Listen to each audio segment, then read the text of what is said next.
Bismillahirrahmanirrahim. Assalamualaikum warahmatullahi wabarakatuh.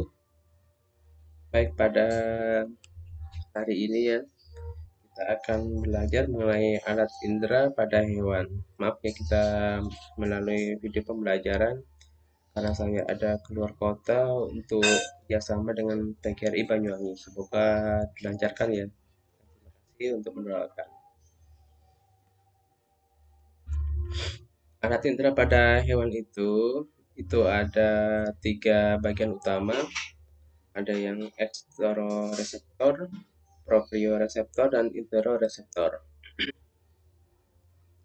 Sebagai pendahuluan, semua penyebab perubahan dalam tubuh itu dikenal dengan rangsang, dan rangsang itu dibedakan menjadi dua. Ada yang rangsang dari luar, yaitu berupa bau, asin, manis, cahaya, kelembapan, dan tekanan. Dan rangsang dari dalam, yaitu berupa misalnya merasa lelah, haus, nyeri, kenyang, dan pusing. Umumnya rangsang akan diterima oleh alat tubuh yang khusus menerima rangsang, yaitu indera ataupun yang disebut dengan reseptor. Jadi indera kita itu dia adalah reseptor yang tugasnya untuk menerima rangsang. Dan reseptor itu dibedakan menjadi tiga, ada ekteroreseptor, proprioreseptor, dan interoreseptor.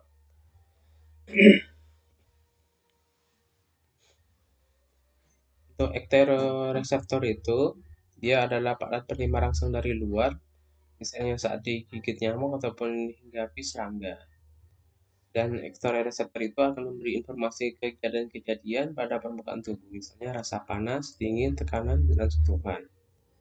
Eksteroreseptor ini berhubungan dengan indera peraba yang dapat dirasakan oleh ujung-ujung saraf seperti saraf Merkel, dan pasti ini juga disebut juga mekanoreseptor. Dia itu bisa merasakan tekanan, sentuhan, getaran pada permukaan kulit. Kemudian ada saraf Ruffini, disebut juga termoreseptor, ini untuk mengetahui perubahan temperatur. Kemudian pada hewan-hewan tertentu itu misalnya ada klik organ, ini merupakan indera perasa panas yang digunakan sebagai alat untuk menangkap mangsa. Ini dimiliki oleh ular dan letaknya itu di antara mata dengan lubang hidung. Dan pada hewan lain juga terdapat pada bagian muka. Seekor ular ini bisa merasakan panas tubuh hewan yang lewat di dekat kepalanya. Ini terdapat pada ular piton yang mempertahankan hidupnya dengan memangsa hewan yang berdarah panas. Kemudian pit organ ini tidak digolongkan ke eksteroreseptor karena sumber rangsang ini tidak berasal dari permukaan tubuh, tetapi pada jarak tertentu. Dan pit organ ini cenderung digolongkan pada telereseptor, yakni alat penerima rangsang dari jarak jauh.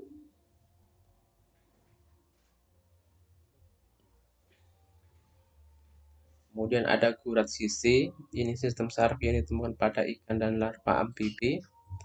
Ini merupakan saluran di bawah kulit yang punya saluran keluar tubuhnya. Pada saluran gurat sisi ini terdapat rambut-rambut sensoris yang letaknya itu teratur disebut dengan neuromas. Dan neuromas ini dia memiliki kepekaan terhadap tekanan dan arus air. Selain itu juga untuk mengetahui objek yang bergerak berupa mangsa ataupun yang memangsanya. Kemudian ada rheotaxis, diartikan sebagai kecenderungan dari makhluk hidup untuk menerima rangsang mekanis dari arus air karena adanya gerakan. Misalnya pada planaria akan mengadakan reaksi terhadap arus air dengan reseptor yang ada pada seluruh tubuhnya. Kemudian ada anemotaxis, ini adalah kemampuan hewan untuk mengetahui aliran udara di sekitarnya. Ini terdapat pada hewan terbang seperti lalat dan insekta lainnya. Kemudian dia berorientasi di udara dengan menggunakan reseptor untuk mengetahui tekanan udara, arus udara. Ini terdapat pada bagian dasar sayap dan pada bagian kepala. Kemudian ada indera pengecap, dirasakan karena adanya sel-sel pengecap, dan reseptor pengecap memberi informasi mengenai sifat-sifat zat yang masuk melalui mulut ketika makan. Kemudian reseptor pengecap ini juga disebut dengan protein pengecap. Protein pengecap pengecap yang terdapat di papila lidah, dan pada ikan dan amfibi, alat pengecap ini terletak pada kulitnya. Nah, ini pada lidah dan alat-alat pengecap. Kemudian ada kemoreseptor. Ini adalah reseptor yang berhubungan dengan indera pengecapan dan indera penciuman.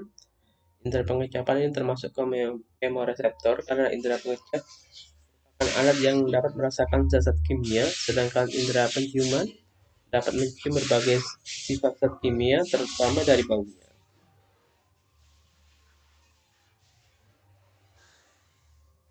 Kemudian ada proprioreseptor, merupakan reseptor yang dapat merasakan kedudukan tangan, kaki, dan tubuh hewan terhadap gravitasi.